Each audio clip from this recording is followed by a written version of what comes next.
Por exemplo, lembra da viúva de Sarepta, registrado lá em 1º livro dos Reis, no capítulo 17, que ela estava em um dilema, de um lado o filho com uma fome, e do outro lado o homem de Deus pedindo algo para ela. E aqui nesse texto da viúva de Sarepta, nós podemos ver aqui duas opções: ou mata o desejo, a necessidade da carne, ou ouve a voz do Espírito Santo. Enfim, ou faz o que a carne quer e morre, porque ela podia pegar um pouquinho de farinha que tinha ainda, e um restinho de azeite, e fazer a última alimentação para ela e o filho dela, ou seja, satisfazer o desejo da carne, e logo depois morrer, porque era o fim. Ou então ouvir a voz de Deus, que disse o profeta: faz primeiro para mim e viva. Há um dilema que todos nós, eu e você, vivemos. Ou a gente cede às tentações e os prazeres da carne e morre, porque o salário do pecado é a morte, ou ouve a voz do Espírito Santo de Deus em tomar decisões difíceis, mas necessárias, e a gente viva. Há um segundo exemplo, que é a viúva de um profeta, registrado no 2º livro dos Reis, capítulo 4.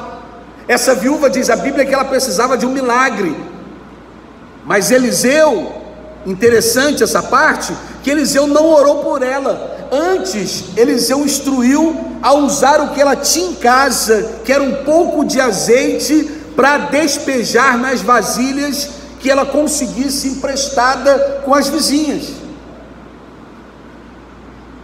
E aí eu tiro de lição que um pouco de azeite pode encher muitas vasilhas. Pessoas sem Deus.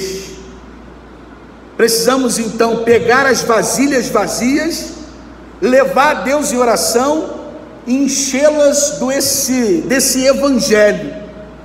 Tanta gente vazia aí fora, que precisam ser cheias do Espírito Santo, cheias desse azeite espiritual que eu e você jorra diariamente, e a gente não pode limitar que esse azeite deixe de jorrar na nossa vida, na vida daqueles que estão vazios, sem Deus. Um terceiro exemplo que a gente pode tirar é que quando Jesus fez a primeira multiplicação dos pães e dos peixes, lá registrado em Marcos capítulo 6, diz a Bíblia que os discípulos queriam despedir a multidão com fome, para que eles fossem comer em outro lugar. Os discípulos disseram: Senhor, despede-os para que eles vão para suas casas. Senhor, manda embora que eles estão com fome. Ei, meu irmão, muitas pessoas têm saído de igrejas com fome, estão sendo mal alimentadas, porque estão servindo todo tipo de coisas, mas que deixam de servir aquilo que é mais importante, que é o pão da vida. Jesus diz: providencie vocês mesmos o alimento para eles. É função nossa dar esse alimento, é função nossa produzir esse alimento para que as pessoas não saiam com fome. É função nossa, quando entrarmos na igreja, a gente identificar se tem alguém nos visitando, se tem alguém passando por alguma necessidade física, emocional ou espiritual, porque nós temos um pão da vida, e diz o Senhor: providencie vocês mesmos alimento para eles. Irmãos, quando eu olho esse texto, essa história da multiplicação dos pães, e daquele jovem que dispôs daqueles 5 pães e 2 peixinhos, uma multidão de mais de 5.000 pessoas, eu fico pensando: será que o único que tinha no alforje 5 pães e 2 peixinhos era aquele jovem? Será que numa multidão tão grande, só aquele menino tinha levado algum mantimento, algum provento? Ou foi o único que se dispôs a dividir? Será que era o único que tinha?